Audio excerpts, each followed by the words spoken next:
Welcome to the Magic of Medicals podcast. I'm your host, Buddy Abrahams. And I'm Terry Allen.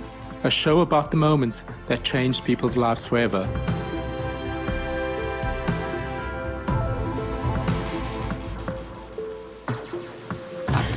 Welcome to the Magic of Medicals podcast. I'm your host, Buddy Abrahams. And I'm Terry Allen. And today we've got Neale Donald Walsch, who has written 39 books on a contemporary spirituality and its practical application in everyday's life, including the 9th book, Conversations with God. His titles has been translated into 37 languages all over the world. His latest book is called The God Solution, published in December 2020. Welcome, Neale. Thank you so much for joining us. Well, thank you for having me. It's lovely to be here with you, and I appreciate being able to spend this time with two such gracious and sweet people. Thank you so much. And we were just actually talking a minute ago, which we hadn't pressed the record button, but I was just telling Neale how Conversations with God Book 1, and I've read all of them, by the way, changed our lives at a time that was so needed. And I know I've always given it out to friends, and, you know, we're really grateful that you were able to channel that book and change lives of other people, which that book has, because every day I ask, have you read that book? Otherwise I give it as a gift, and they go, oh yeah, you know, but I have to remind people, do read it again, because it is something you can read 2 or 3 times. So when you came back and said, because it was again through my prayer that God said, ask Neale. And I thought, no way, he's never going to come on here. That's me playing small. And he said, I heard it 3 or 4 times. I said to him, send the email. If it's yes, it's yes. If it's no, it's no. But I'm going to send it. And then when your beautiful assistant, Jennifer, came back, I was like, oh my God.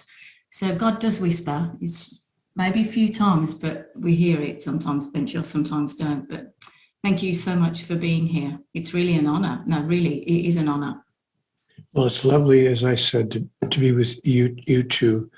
And I'm only glad that something that has occurred in my life has touched other people in a way that they feel benefited by. It's a great privilege. You know, everyone wants to do something in their life that has meaning beyond, you know, their own fingertips.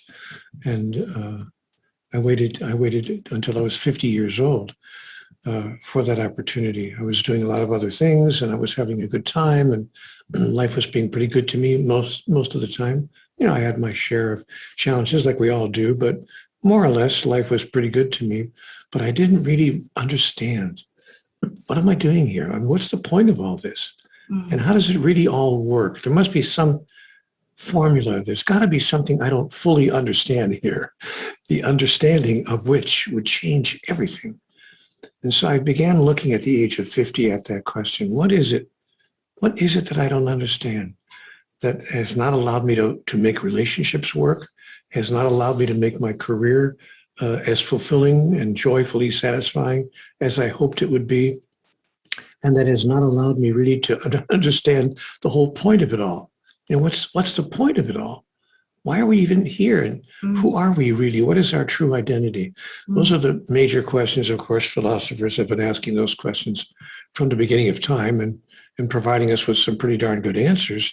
But I wasn't even exposed to that. I was just living my life and just not knowing. And then I finally reached the end of my rope, as they say, reached the end of the rope, because I wound up living on the street.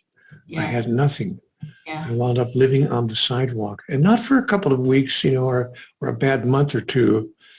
I was out there living on the sidewalk for a year, 2 weeks shy of 1 year. And it's a real liberal education when you wake up every morning and realize, you know what? I don't have 37 cents to my name. How am I going to eat today? Or am I going to eat today? And there were days when I didn't eat, because I'd have to walk down the street and put my hand out to people and say, I'm sorry to have to bother you. I'm really sorry to have to be one of those people on the street, but here I am. And if you've got anything you could spare, I can't even tell you how much I'd appreciate it. And once in a while, people would reach in their pocket and give me some coins. And every so often, somebody would actually give me some folding money, some actual paper money. And Once a man gave me an actual $20 bill, and I thought, oh my gosh, I can eat for 3 days on this. So I learned what it was like to have absolutely nothing. One pair of shoes, one pair of jeans, 2 shirts, and that was about it. That was the sum total of my so-called worldly possessions. But boy, what an education. You couldn't go to college and get an education better than that. I agree. Because I learned about what's important in life. Who am I? Really, why am I here? As a result of my calling out. You know, that my story is that I wound up finally just calling out to God and saying, okay, all right, what do you want from me? Yeah, I believe in God. I believe there's something larger going on. As Shakespeare said, there are more things in heaven and earth ratio than are dreamt of in your philosophy. I thought, okay, I wanted to believe that. But I couldn't pull it together in any way that made sense to my soul. And finally, I called out to God. I said, all right, come on, help me out here. Give me a break. Just tell me the rules. I will play. I promise I'll play the game. Just give me the rule book. Yeah. And after you tell me what the rules are, don't change them. Because my experience is that my culture, my world, my society, my civilization was changing the rules every time I turned around. Well, now this was okay. Now that was not okay. Now that was not okay. Now this is not okay. You know, and whatever. So I finally called out to God, and I'm very grateful that I received a response, an answer, some thoughts that entered my mind so powerfully that I had to write them down. I just had to write them down because I didn't want to forget what I was hearing. Yeah. You know, things I never would have dreamt of. Like, I'll give you just one example. I was told at one point, rather early in the dialogue, I was told, there's no such thing as the 10 Commandments. Yeah. Yes, remember that in the book. What? That's a bedrock, not just of my old religion, of many religions. That's the bedrock. That's the foundation. Don't pull that rug out from under me. What are you telling me? There's no such thing as the 10 Commandments, to say nothing of other equally startling statements. There's no such thing as right and wrong. Nobody does anything inappropriate given their model of the world. Forgiveness is the biggest obstacle to spiritual growth. Yeah. Yes. What? None of the understandings that I entered my adult years with and lived through half of my adult years trying to pay attention to, none of those values remained in place after my conversation with God. So there you have it. Pretty upending. Talk about changing your life. I was totally disoriented. And I think that's why I continued with the process that wound up producing, as you pointed out, 39 books. If someone had said to me, you know, when I was 20 years old, no, you don't understand. You're going to write 39 books. And all of them are going to get published, by the way, and read around the world. And I thought, no, that's crazy. That's crazy. But when you're dealing with something as profound as the meaning of life and the purpose of it all and our true identity, 39 books would be a drop in the bucket, practically nothing. Drop in the ocean, yeah. Yeah, compared to the wisdom of the universe. So there you are. That's my story, and I'm sticking to it. I think also with the books, it just flips your whole perspective and helped us immensely from a mind point of view. It sort of flipped on its back, but it also enabled us to answer our questions and break things down. And like, you know, we're covering your new book, self-reflection and self-look, but where you need to understand ourselves better and what we're doing and evolve. And I learned that through reading the books, that it is self-evaluation all the time and how you're behaving. And I agree with you on the forgiveness thing that you've written again in your new book, which I've got some questions. We'll go over them in a bit, but I agree with everything that you're saying actually in this new book. And so, yeah, did you want to... So your latest book, Neale, is called the God solution. I mean, it opens up with some profound questions, like really profound questions. One being, if God exists, why is the world always in such a mess? Yes, not a small question. That's a huge question, because if you think about our belief system of what we've been taught as children, what have been taught from our parents, that is a massive a question that is really profound, and it's a question that's really sitting dear to a lot of us to understand why, but also if God really exists, what's going on our planet today. And I think for me, the answer has been that we simply have not understood God. We have not understood the nature of this essential essence. Here's something interesting, and I know you read it in the book, but let me share it with your audience, which may not be aware of it.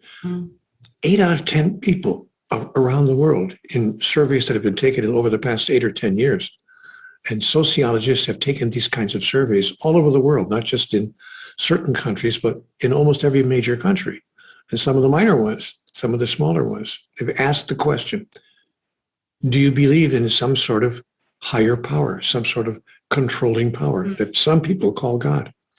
8 out of 10 people say absolutely. And so here we are living on a planet where 8 out of 10 people believe in some sort of controlling power that we call God. Yeah. But we can't agree about it. We can't agree on what is it, what does it want, what does it need, how does it respond or react if it doesn't get what it wants or needs? Yeah. Is it something we can use as a practical matter? If it is something we can use, how would we use it? We know virtually nothing about this thing that we all agree exists. Yeah. And it's just an amazing circumstance for an evolving civilization to find itself in. And that's really what motivated me, because I thought I was all done writing. I mean, really, I thought I've offered whatever I have to offer. But then when the, virus thing hit, when the COVID thing hit, I thought, what next? And what else? And then the economic hardships that have been created by the lockdowns and all the rest. And then some of the racial injustices that we've seen, not just in the United States, but other places of the world, everywhere. And so I began thinking, now, wait a minute, Neale, what is it? How can this be? Why isn't God helping us? Why isn't God stopping this?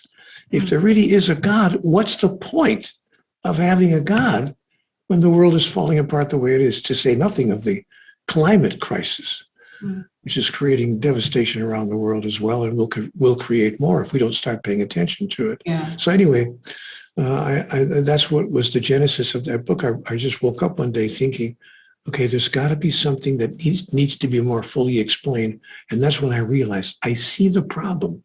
The problem is that the largest percentage of the world's people, the majority of the world's people, might believe in God, but they don't know what to believe in. They don't know anything about it. They have a total and complete misunderstanding or a lack of understanding of who and what God is. So I set about making it very clear in the book, The God Solution.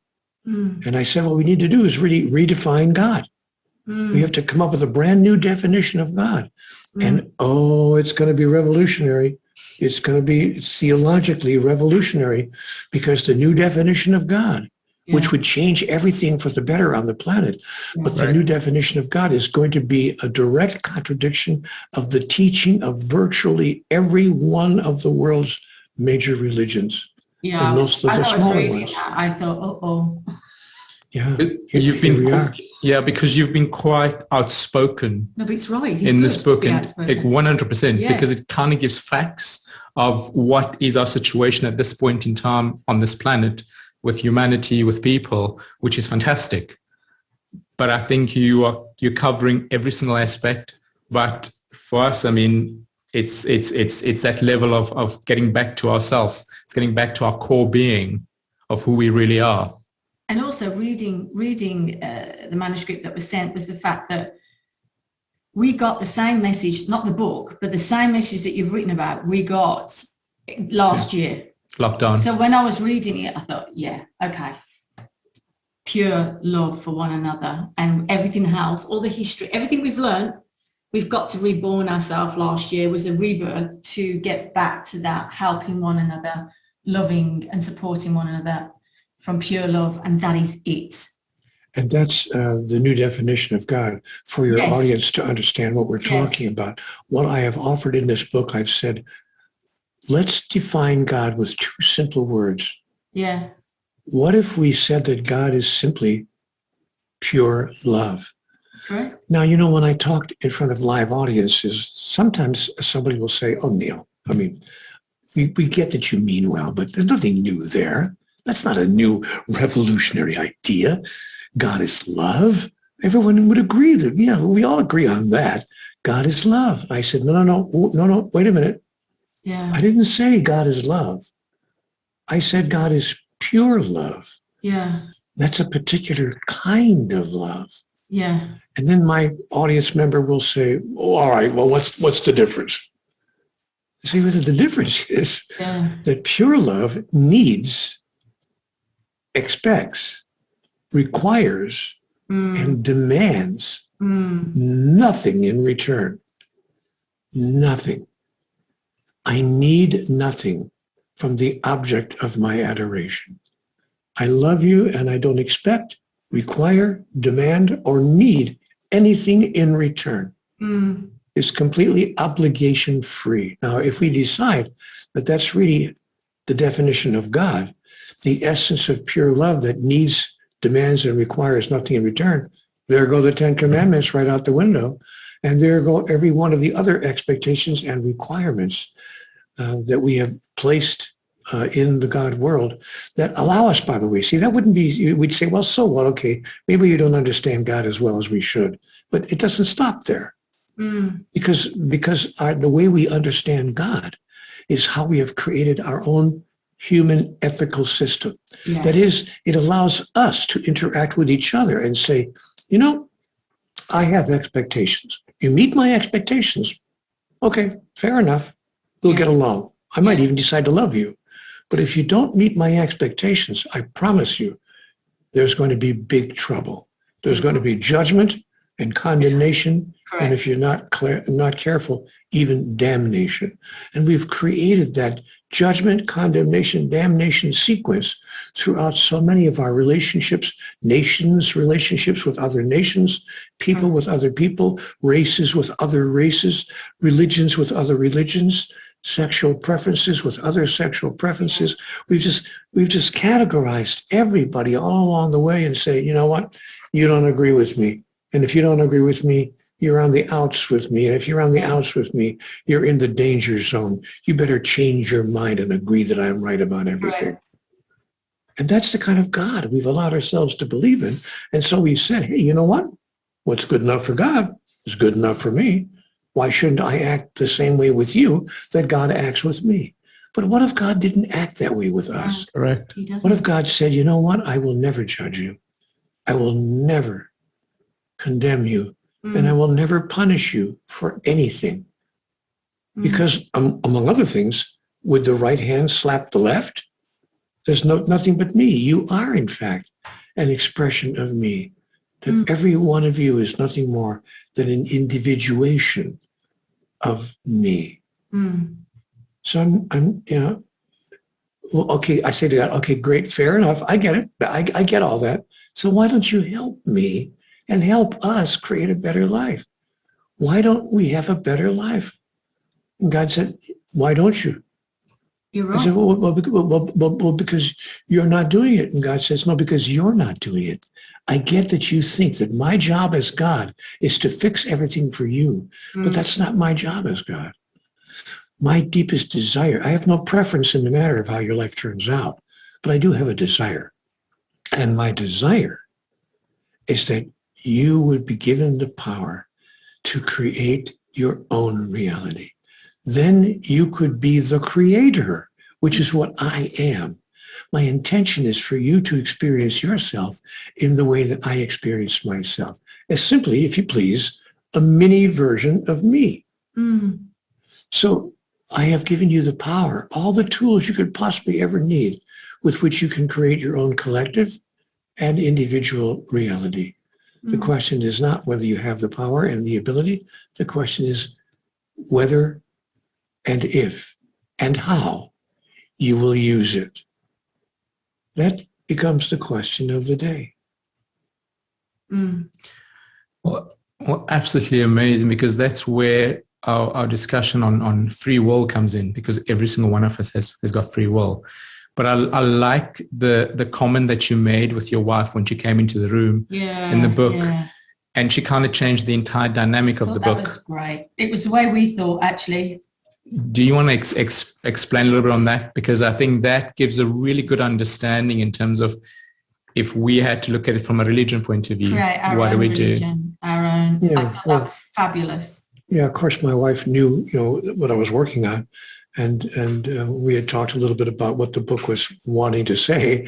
And then she came into the room one day and she said, what if everyone could create their own religion? Yeah. Would that make a difference? What if everyone could create their own religion and then live by it? Yeah. And what if we all were invited to live by the religion that is being created by each of us? And I stared out the window for like 20 minutes. I remember thinking, oh, no one's ever asked that question. I've never heard that particular question. So I wrapped the rest of the book around that question. What if you, meaning the reader, of course, what if you could create your own religion?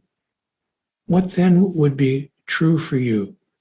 And what would make sense to you in terms of your religion? Would you, for instance, condemn people if they didn't believe in your religion?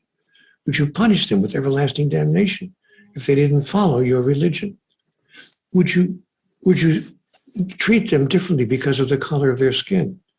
Would you not allow them to love each other and live together and even enjoy the privileges of people who have married their souls, like being able to visit your loved one in a hospital, in the intensive care ward? No, you're not immediate family. No, he's my husband. He's not your husband.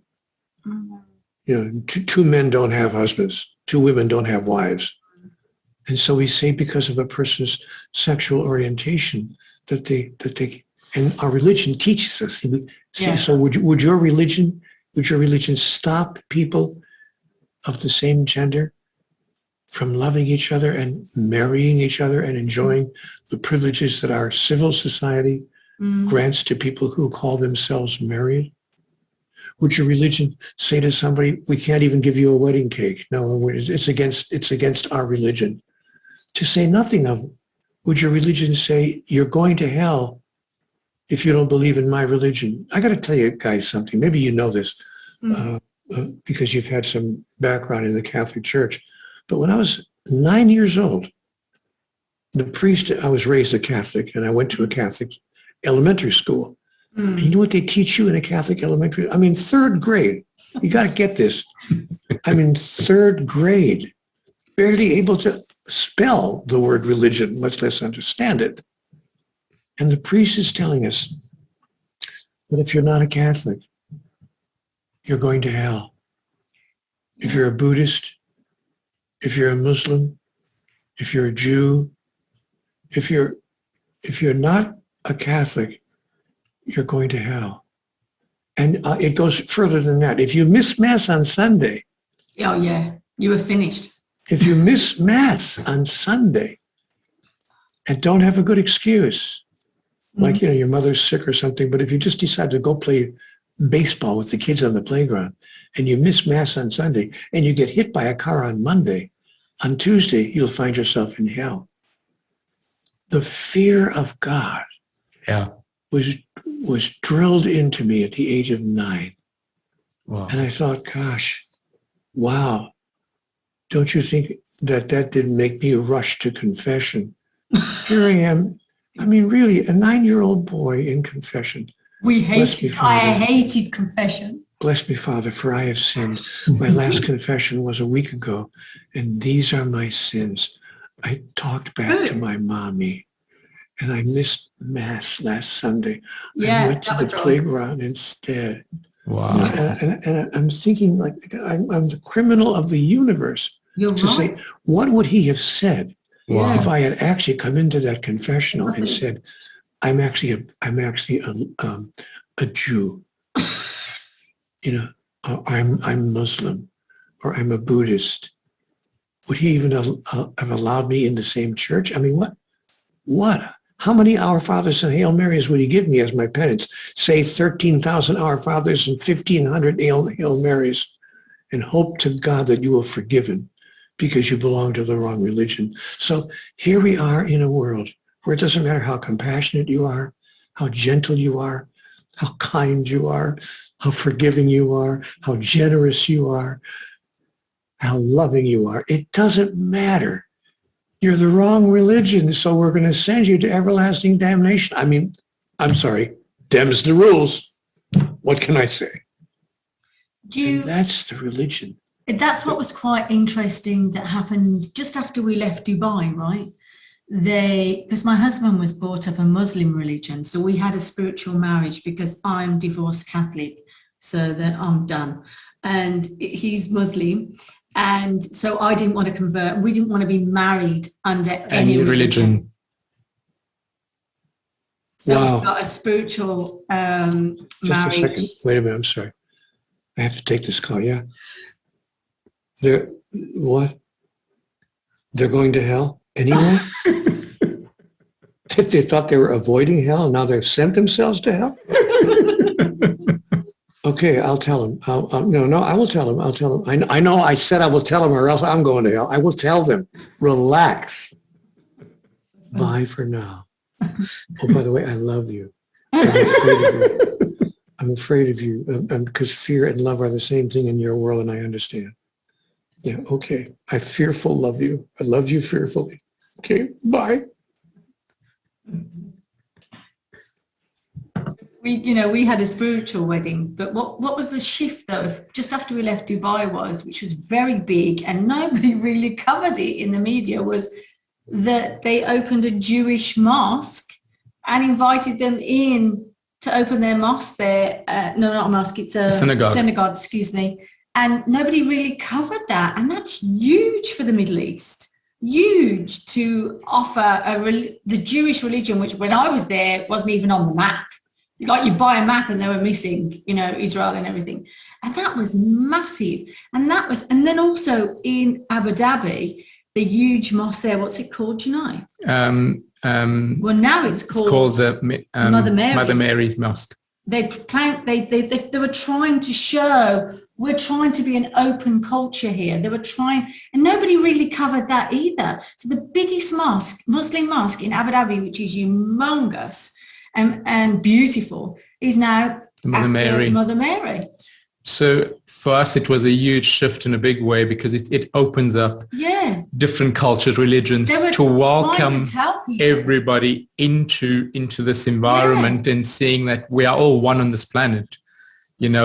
Although we got different religions, but there's only one Dubai God. Did try with that. It has tried with that. I mean, we lived there. When I lived there, I was welcomed into the Muslim religion and with the ladies and their prayer, and they embraced mine. And it wasn't the segregation that media has put out there. It was actually the opposite. And no one's really covering it.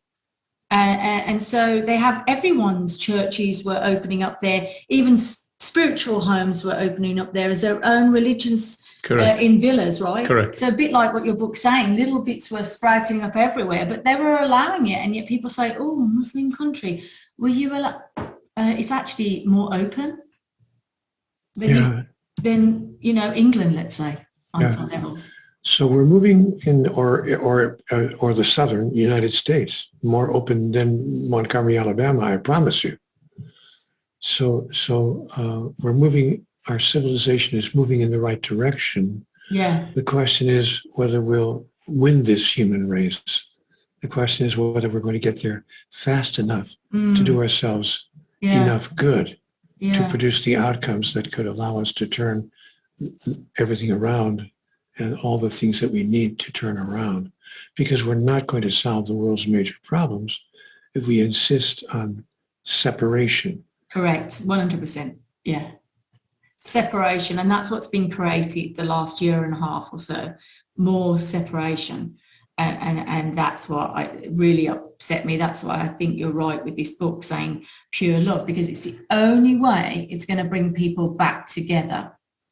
And to bring an end to our separation, which is creating alienation at a level that I have never seen before in my life. And I'm twice as old as you are almost. And I've never seen this level of alienation. Yeah. Because we just have this apparent endless need to separate from each other if we are not identical in our behaviors and understandings and beliefs. So if you're different from me, then you're separate from me. And you know where it all starts. I did explain this in the book, but where it all starts is we believe we're separate from God. Correct. So you see, we have what I call a separation theology. Correct. The theology that says, and almost all the world's religions agree on this. They don't agree on a lot, but they do agree on this. God's up there and we're down here. Yeah. And we're not, so we're separated. And the problem with a separation theology, I mean, if that's not what you believe, okay, that's what you believe. But it doesn't stop there. It doesn't end there. Because a separation theology inevitably creates a separation cosmology. That is a way of holding life as a bunch of elements that are separate from each other. So not only are we separate from God, everything is separate from everything else. And even, that wouldn't be so bad. We could get away with it. But the problem is that a separation cosmology inevitably leads to a separation psychology. That is a personal holding, a personal psyche that says, I'm separate from you and you're separate from me. I'm over here and you're over there and we're separate from each other. And you know what? We could almost get away with that if it stopped there, but it doesn't stop there. Because a separation psychology inevitably produces a separation sociology. That is entire societies, groups, political parties, nations. We call ourselves, races, religions. We separate ourselves into little societies that are separate from each other and that imagine themselves to have separate agendas. And you know what? Even that might be made to work in the long run, but it doesn't end there. No. Because a separation sociology inevitably produces a separation pathology. Pathological behaviors of self-destruction, which we have seen on this planet from the beginning of time. There has been armed conflict on this planet for 92% of the Earth's history. And it's all rooted in the idea that we're separate from each other. And what God has been trying to get us to understand is, no, wait a minute. Chapter 1, page 1, Conversations with God. All things are one thing. There's only one thing, and all things are part of the one thing there is. And when you get that simple piece of information and begin to live that way, everything on your planet will finally change for the better. Correct. Neale, I wanted to ask you as well, is when you wrote this book, was there some reflection from all the other books that you've written coming through in this book, and you thought, wow, it gave you a bit of a aha moment?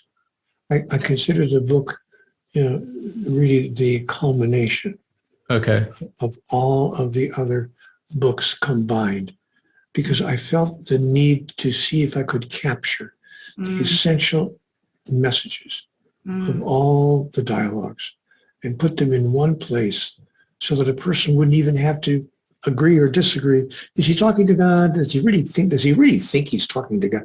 That you could take that out of the picture.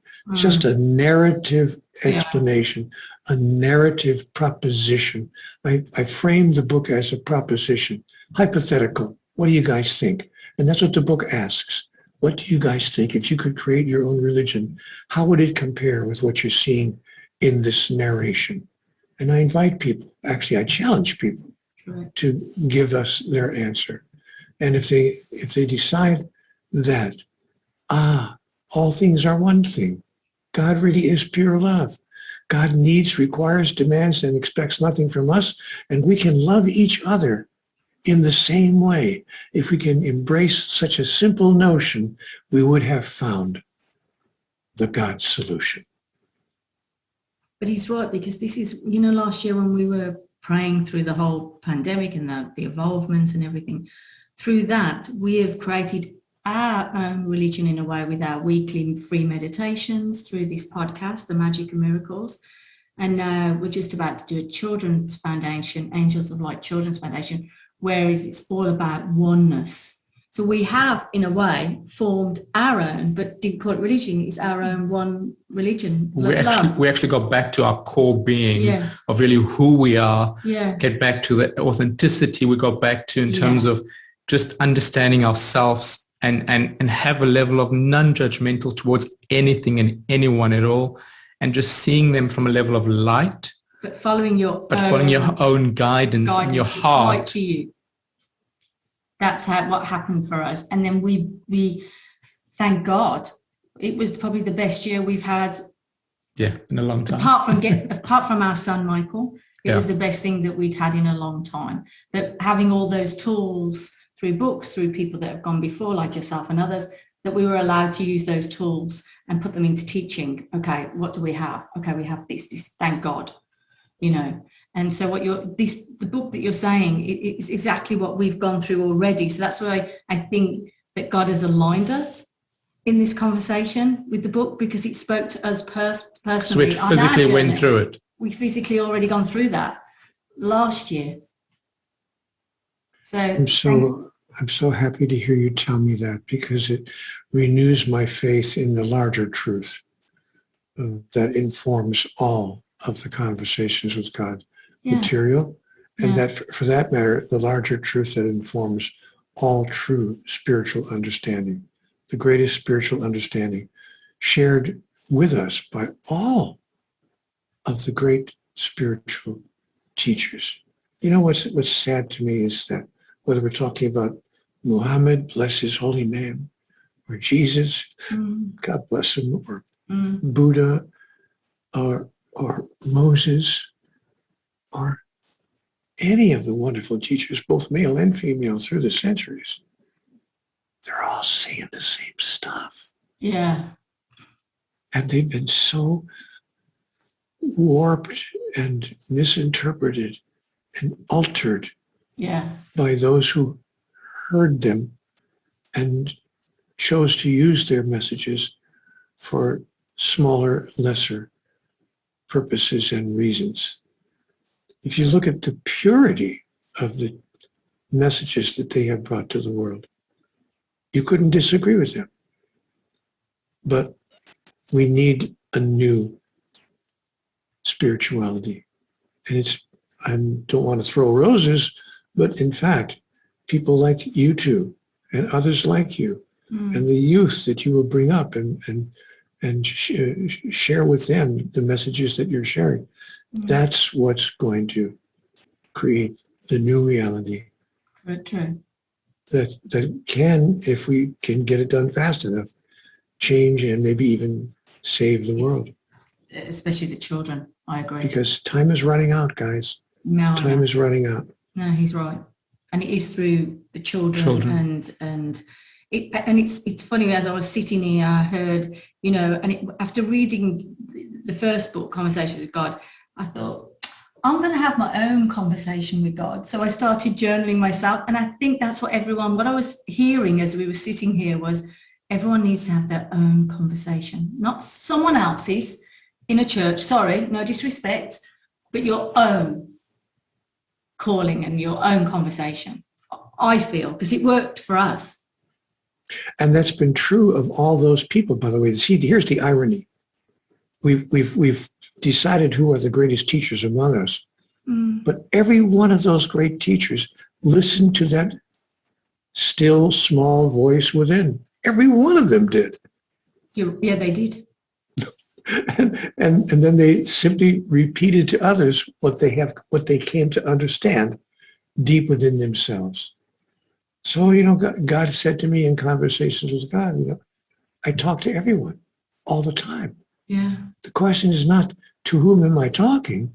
The question is who's listening? Correct. Yeah. So if we can invite more and more people to listen, to turn to the voice of the divine that exists within all of us, if we can convince more and more people to do that, now we're on the road that can change everything. That's the key. That's it. They have to go in, not an external device, not a phone, not anything else. It's that quietness within to follow their soul calling. It's 100% correct. That's the way forward. It's about living from the heart. Yeah. And honoring what feels right for you. And that's what I teach my son, Michael, is please sit for a minute and feel. Not what it's right. Does it feel right? Is it right for you? What's good is here? What's coming here? To honor that feeling, not what someone's telling you to do or being. It's so important for the children to be taught that way going forward. And to be taught that they can trust that. Yeah. How old is Michael? 11. Michael's 11 years old. It's just a perfect age to begin opening to that level of awareness. What a perfect age. Yeah, and that's what we hope to bring through our Children's Foundation, these teachings and learnings to as many children as possible, because I think it's so important. That generation, that's that generation. That's the key. That's the key. It's the children. You know, okay, it's us getting ourselves together now and parents and awakening and stuff like that, and then passing it on to the children as much as possible. Yes. That's what we feel. Well, I agree with you. I couldn't agree more. Nice work, both of you. Nice work. Thank you. We're trying. Neale, thank you so much for being with us today. No, you're supposed to ask me one more question. Okay. If you had a tool, a single tool or two, a couple of quick tools you could leave people with that could assist them in moving toward the experiences you've been discussing, what would it be? You have to ask me that question. Okay. What tools would you give to people, Neale, for them to go within and to have that connection with Source themselves? What tools would you leave them? If they Well, there are two tools that I have found to be powerful in my life. One is a question. It's a process of self-inquiry, but it's a question that I ask myself when I'm confronted with any choice. Yeah. A major choice, like who should I marry, or where should I live, or what job should I take, or a small choice, like what should I have for dinner, Yeah. or what am I reaching for in the refrigerator? Whether it's a big choice or a small choice. What do I want to watch on TV tonight, or what book do I want to get? The question is this: what does this have to do with the agenda of my soul? Yeah. If my wife and I are having a difficult moment, and when you live together with somebody 24/7, there will be a moment or two, once in a while, when you're just not quite clicking in it. It isn't quite meshing the way you would like it to. And if we're having a difficult moment, and she turns to me and says something with a little bit of a sharp tone to it in the kitchen, I immediately ask myself the question: what does this have to do with the agenda of my soul? There's more going on here than meets the eye. Yeah, correct. He's right. It's in his book. And those questions, that question has really changed my response, my reaction to what is occurring, and drives me back to the central question of my life, which is, who am I? And what am I doing here? Yeah. Why am I on the earth? Yeah. And how can I demonstrate my thought about that, my highest thought about that? How can I demonstrate my highest thought about that in this moment right now? And so I'm able to respond to that incoming energy, which may not be as positive as I would have liked, in a totally different way than I would have several years ago, because of that magic question. And the second tool that I would offer is a thought. It's not a question so much, it's a kind of a declaration. And it's a declaration that I have allowed myself to make in my mind. It's something that I say out loud. Never, only quietly, silently in my mind. If I said it out loud, I don't think anyone would really understand. They might even accuse me of being spiritually arrogant or blasphemous or speaking heresy. But so I say it quietly in my mind, but I do say it in my mind. The first time I see somebody on any given day, maybe it's when I open my eyes and I see my beloved on the pillow next to me. Or maybe it's the first time I see the neighbor across the street. Or the first time I see the lady at the coffee shop downtown. The first time I see anybody, the clerk at the post office, or a total stranger on the street. The first time I see anybody, I say this thought in my mind. I have come that you may have life and that you may have it more abundantly. Your life will be made better today for my having passed through it. I promise you. That's beautiful. That's absolutely beautiful, Neale. Beautiful. Beautiful. You want to see your life change in 60 days? Say those words the first time you see anybody on any given day. Your life will be made better today for my having passed through it. I promise you. Oh, beautiful. Yeah, that's lovely. Yeah, I agree. Beautiful. We will use that. We send angels, but I haven't used that one, have you? No, we send angels, but we'll use it. Yeah, I send angels to help them, but yeah. That's beautiful. Thank you. Thank you for asking me that question. Thank you so much, Neale. I'm glad that you told us about it. Thank you so much. But thank you so much. I could talk to you all day. It's wonderful. So thank you for sharing your time. We really It was a blessing for me to be here with you two. I'm so grateful to know of what you're doing. I'm inspired to know of what you're doing. And I thank you for what you're doing. And thank you for having me share this time with you. Let's do it again sometime. Thank you so much. Thank you so much, Neale. It's been a pleasure. It has Thank been a you. real pleasure. Thank you so much. Bye, Dan. Bye. Lots of love.